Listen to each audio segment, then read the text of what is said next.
Well, hello everybody. This is the Empirical Audiophile. And in this video, I had a couple of comments made, and I thought I would bring them up because they were good comments. Believe it or not, they were good comments. And I'm going to read you what they said, and I'll give you my intake on the comments.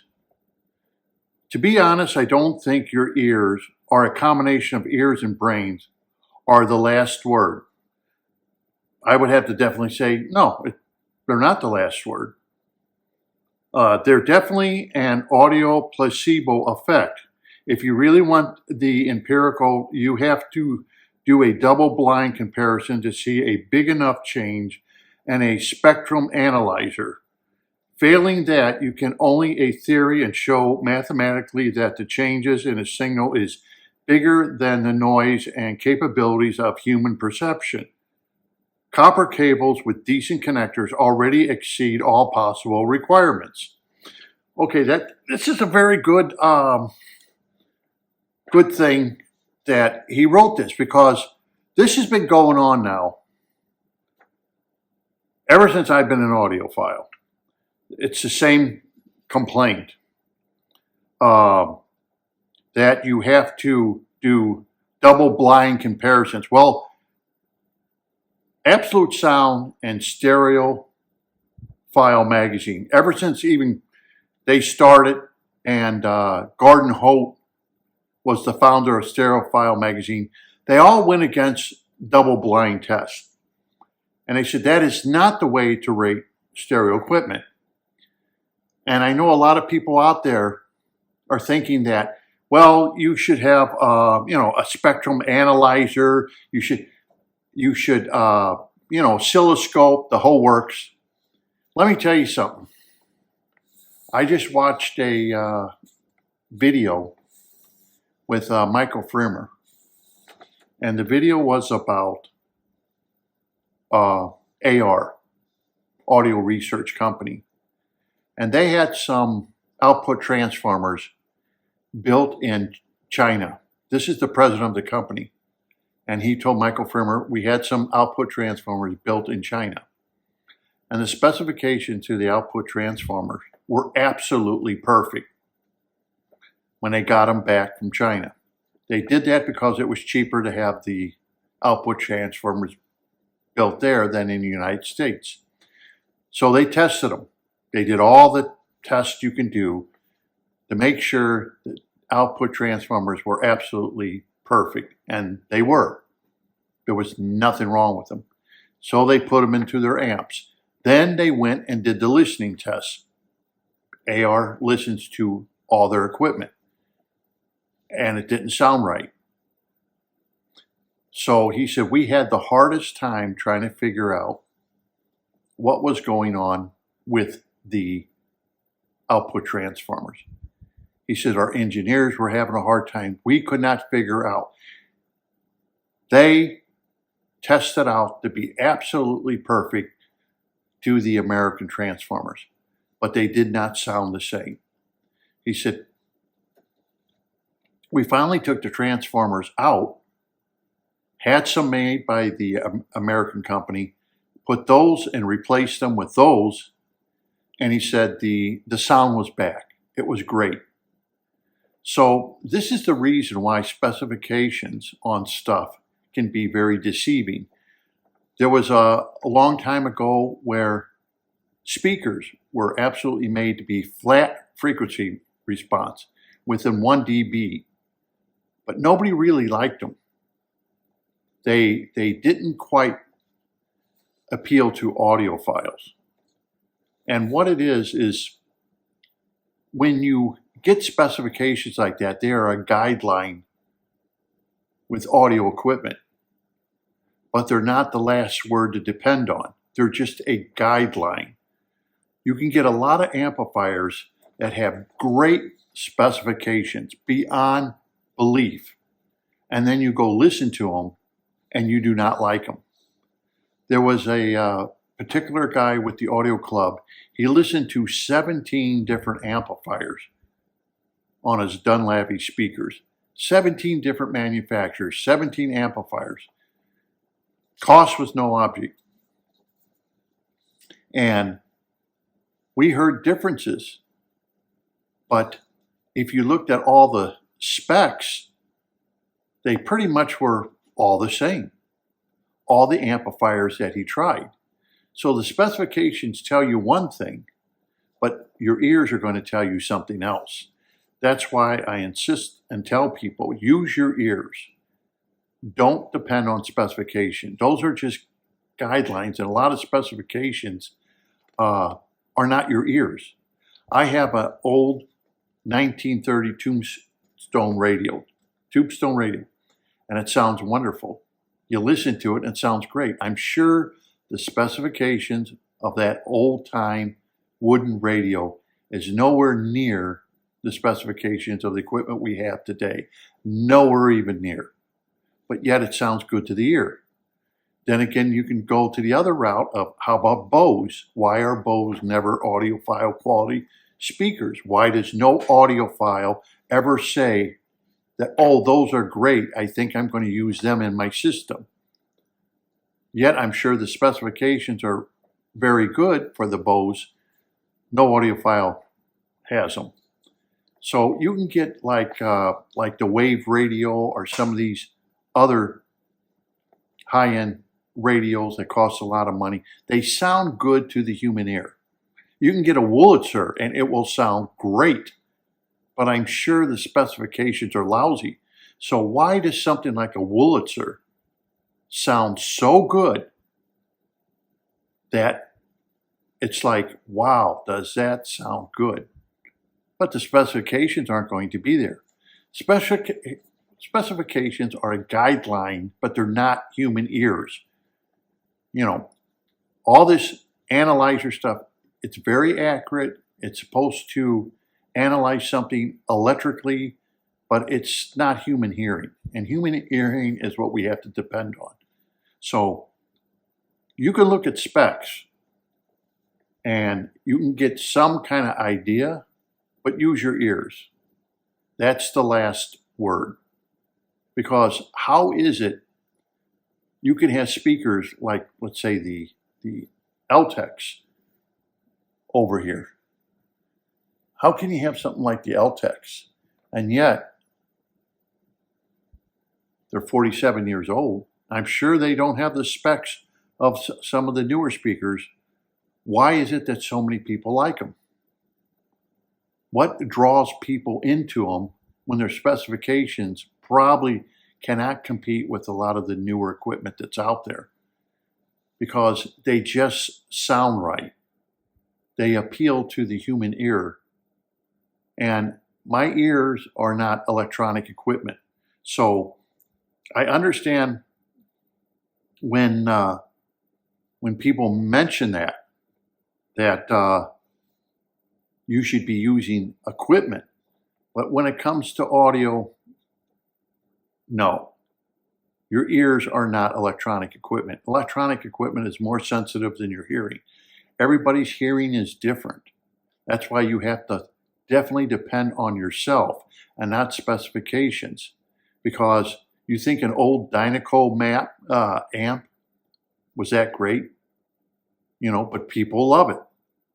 How about the old Marantz built in the 60s? Do you think the specifications are great for those amps or preamps? No, they were built in the 60s. You know, and then another thing I'll bring up too is your old receivers. You know, your Pioneers, Marantz, stuff. Those old receivers had great specifications. But do they compare and have the sonic quality and everything of today's equipment? No, they were middle of the road equipment. They had these great specs though, but you got to use your hearing. So that's why I always say, depend on your ears, not on the specifications of what something is. Because you also have tube amps that have second harmonic distortion, which we as humans don't mind. It says copper cables with decent connectors already exceed all possible requirements. Well, this is a debate that should have ended 40 plus years ago. People like Kimber Cable and other cables that are out there that make silver cable, even some of the YouTube channels where some people own businesses, they make your power cords out of silver cable. This debate should have ended years ago if it did not work, right? If it didn't work, it should have been thrown out. Some of the other channels have already spoken about this, cables. If they really were just all snake oil, by now it pretty well would have ended. You can't fool all the people all the time. If you can hear something from silver over copper, maybe in your system you can. Maybe some people in other systems cannot. I remember I read in Stereophile that Kimber cable, the speaker cable, and the reviewer mentioned that if you got a double run of the Kimber cable for your speakers, it would sound better. So I did that because it wasn't that expensive. So I went and got a double run. I heard zero difference. So when the guy says, if you got a double run, it's better for your speakers, I'm sorry, I didn't hear anything making a double run, but the reviewer claimed it would be an improvement. A friend of mine did the same thing. He got a double run of the Kimber speaker cable, and it didn't make any difference. Whether you had the 8TC or whether you had the 16TC, it didn't make any difference sonically of what we could hear.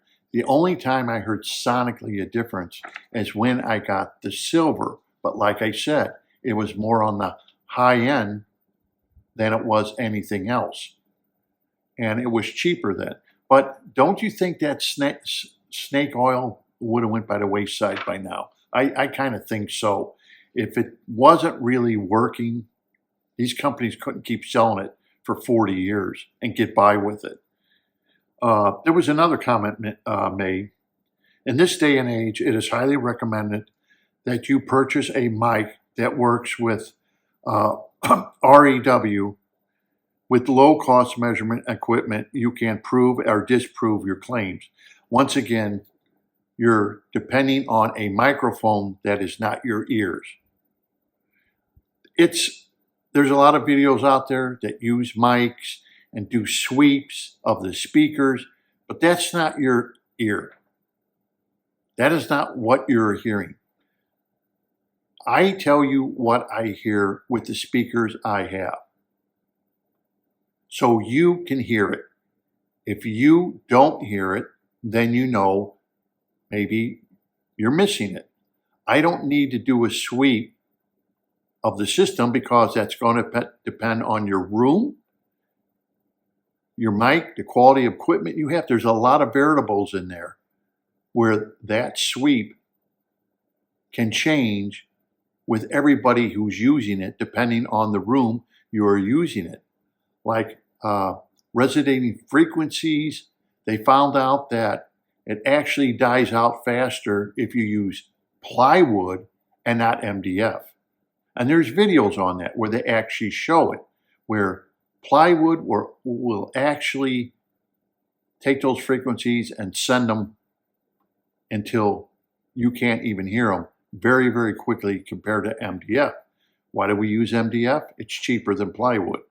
And there's some very good plywood out there, having 12 layers or more, like marine grade plywood, that even does better than the plywood that is used in, let's say, my old Eltex.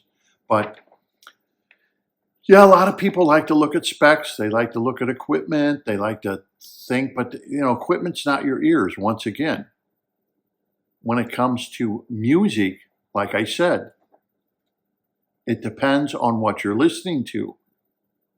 And a spectrum analyzer or doing a sweep because everybody is different. So trust your ears and not what a piece of equipment is telling you is good when it comes to music. You can have perfect speakers, like I said, perfect. They will be perfect, but you'll listen to them and say, that doesn't sound good. And that's been the debate ever since I've been in doing this for 50 years. It's been the debate all along. That's just how it is. And that's why so many people make so much different stereo equipment, because sonically, they're trying to get you to buy their equipment. They can give you all the bells and whistles. They can give you all the specifications. If that's what you want, they can do it. They can make it with specifications sound great. Just like Audio Research found out. Just because the specifications were absolutely perfect, matching the American product, it didn't sound the same as the American product. Therefore, they got rid of that vendor and went back to the American vendor. That's just the way it is. So, depend on your ears. That's all I can say.